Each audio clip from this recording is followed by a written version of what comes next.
सुमा बदल गई। कहानी उस घर की है जहाँ बहू और बेटी को एक माना जाता था, लेकिन फिर अरे शिखा बेटा, तू रसोई में क्यों घुसी रहती है? जा, रोटी मैं बना लूंगी। नहीं माँ जी, आप बैठिए, बस सारा खाना बन ही गया है। श्वेता को बोल देती हूँ, वो खाना लगा देगी सबका। सॉरी भाभी, मेरे पास वक्त नहीं है। माँ, मुझे पैसे देना, पार्लर जाना है।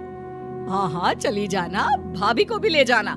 वो भी जाने को बोल रही थी पार्लर, पर पहले ना मदद कर दे उसके खाना लगाने में।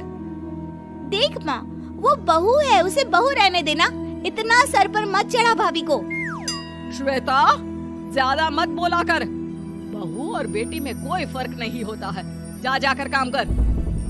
ननद को माँ का भाभी से इस तरह प्यार करना बिल्कुल अच्छा नहीं लगता।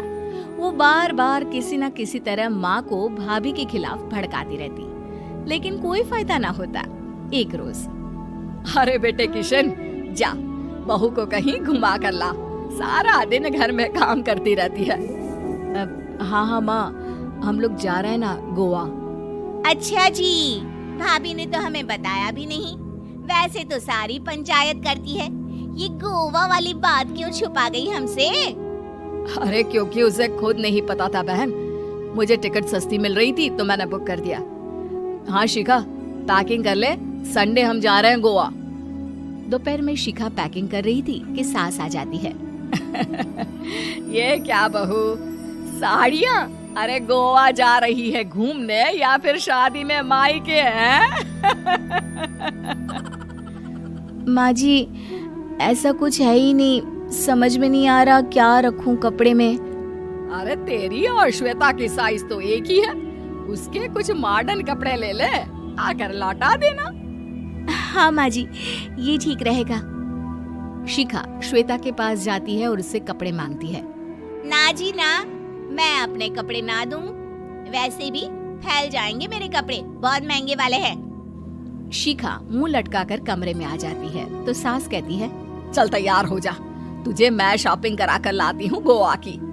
बस फिर क्या था, सास बहू निकल जाते हैं मार्केट और एक से बढ़कर एक ड्रेस खरीद कर घर आते हैं। पहले बता देती कि नए कपड़े दिलाने वाली है भाभी को, तो मैं अपने ही दे देती ना भाभी को, मुझे दिला देती नए कपड़े। देख श्वेता, परिवार का मतलब सबके साथ रहना होता है, ना कि सिर्फ अपना सोचना।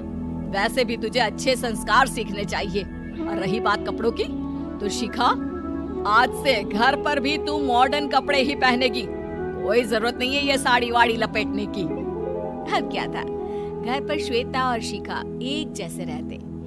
एक बार पड़ोसन आती है। अरे बेटा, अपनी माँ को तो बुलाना, जरा बात करनी है। शिखा सास को बताती है और रसोई में चली जाती है। ये आपकी बेटी बहुत बड़ी हो गई है, इसके लिए एक रिश्ता है, कहो तो बता दूं। ये बेटी नहीं बहू है, घर में सब एक जैसा ही रहता है। वैसे मेरी बेटी भी बड़ी हो गई है, कोई रिश्ता हो तो जरूर बताना। पड़ोसन रिश्ता लेकर उन लोगों के घर आती है। तब श्वेता की होने वाली सास कहती है, तो ये घर है, कितने मंजिल का है? और ये बहू ने आपकी क्या पहन रखा है, जीन्स टॉप? अरे भाई, साड़ी वाड़ी नहीं है क्या इसके पास? देखिए, सर्दी है तो साड़ी में बहू कैसे मैनेज करती, वैसे पहनती है साड़ी भी। देखिए, हम लोग ठहरे पैसे वाले लोग, कोई कमी नहीं है हम लोगों के पास पैसों की, बहुत पैसे हैं, जमीन, नौकर चाकर, कार, सब कुछ है, लेकिन घर में संस्कारी बहू चाहिए, समझ रही है ना आप?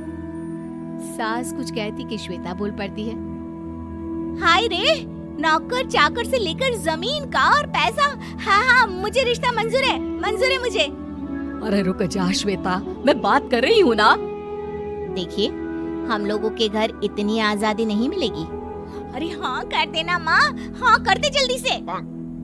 सास क्या करती, बेटी की शादी ऐसे घर में कर देती है जहाँ ना उनके विचार मिलते हैं और ना ही आचार। शादी के बाद एक रोज फोन पर, श्वेता बेटा, एक बार घर आ जा, बहुत दिल करता है तुझे देखने का।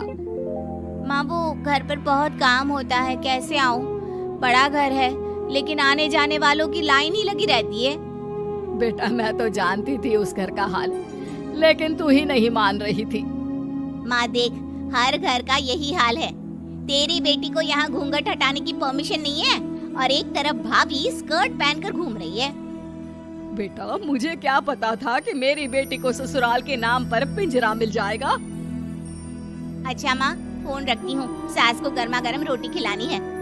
तुम लोगों की तरह नहीं कि एक रोटी बनाओ, एक सब्जी बनाओ, फिर सारा दिन फ्री होकर घूमो। सास फोन तो रख देती है, लेकिन सोच में पड़ जाती है कि एक तरफ बेटी जिसे कोई आजादी नहीं, वहीं दूसरी तरफ बहू जिसे देखकर लगता ही नहीं कि उसकी शादी भी हुई है। अगले रोज, शिखा, अरे ओ शिखा। हाँ माँ, क्या हुआ? कुछ चाहिए आपको? मैं जिम जा रही थी। जिम के कपड़ों में बहू को देखकर सास को घूंघट में अपनी बेटी का ख्याल आता है। देख बहू, घर में बहू की तरह रहा कर। इतने टाइट कपड़े पहनकर जिम जाना पसंद नहीं मुझे।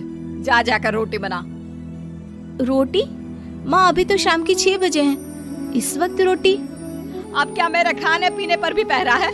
अरे जब मर्जी तब मैं अपने घर में खा भी नहीं सकती क्या? बहू को अजीब लगता है।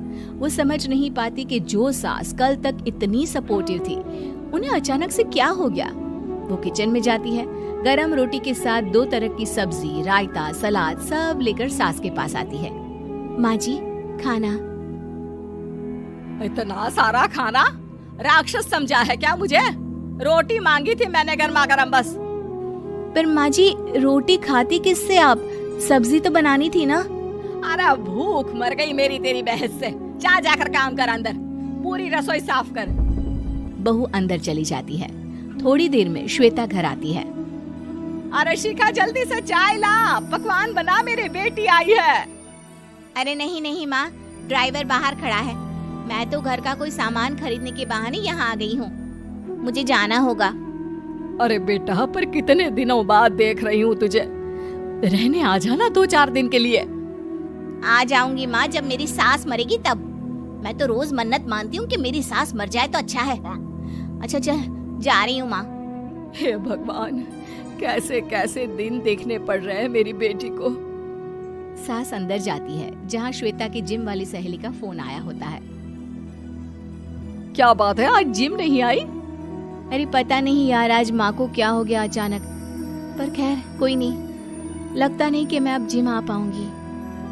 शिखा स्पीकर पर बात कर रही थी, जिसे सास सुन रही थी। यार ये सास ना होती ही ऐसी है। मैं तो कहती हूँ बुढ़िया जल्दी मरे और तू आराम से जिए। शिखा को सहेली की बात पर गुस्सा आ जाता है। माँ के मरने की कौन सा बच्चा दुआ मांगता है मोहिनी? आगे से ऐसी बात मेरे सामने मत करना। हमारे घर की शोभा ही माँ है। क्या हुआ जो थोड़ी शक्ति दिखा रही है? उसमें भी कोई ना कोई उनकी भलाई ही होगी।